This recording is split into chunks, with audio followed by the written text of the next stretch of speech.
बच्चों, आज की श्रृंखला में मैं आपको जो राष्ट्रीय और अंतर्राष्ट्रीय ख्यात प्राप्त जो है कहानियों के लेखक हैं, उनके विषय में, उनकी कहानियों के विषय में बताऊंगा। इसमें सबसे जो बड़े लेखकों में है रस्किन बॉन्ड। उनका भारतीय साहित्य में सबसे प्रसिद्ध बाल कथाओं लेखकों में एक है। उनकी कहानियाँ पहाड़ों, प्रकृति, दोस्ती और रोमांच से भरी होती है। उनकी एक लोकप्रिय कहानी हवा महल का रहस्य जो है, मैं आपको वैसे इंग्लिश में उनकी जो ओरिजिनल कहानी है the mystery of haunted wind place, उसका हिंदी रूपांतरण आपको सुनाऊंगा। आपको अच्छा लगेगा। ये अंतर्राष्ट्रीय ख्यात प्राप्त लोग हैं। हवा महल का रहस्य। राजू और मोहन मसूरी के एक छोटे से गांव में रहते थे। दोनों बहुत जिज्ञासु थे और उन्हें रोमांचक जगहों पर जाने का बहुत शौक था। एक दिन गांव के एक बुजुर्ग व्यक्ति ने उन्हें हवा महल के बारे में बताया।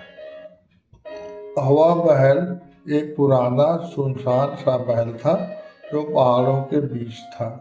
लोग कहते हैं वहाँ अजीबोगरीब आवाजें आती थी। रात में रहस्यमयी रोशनी दिखती थी। राजू और मोहन ने ठान लिया कि वे इस रहस्य का पता लगाएंगे। अगले दिन वे दोनों हवा महल की ओर निकल पड़े। महल के चारों ओर सूखे पेड़, घनी झाड़ियां थी।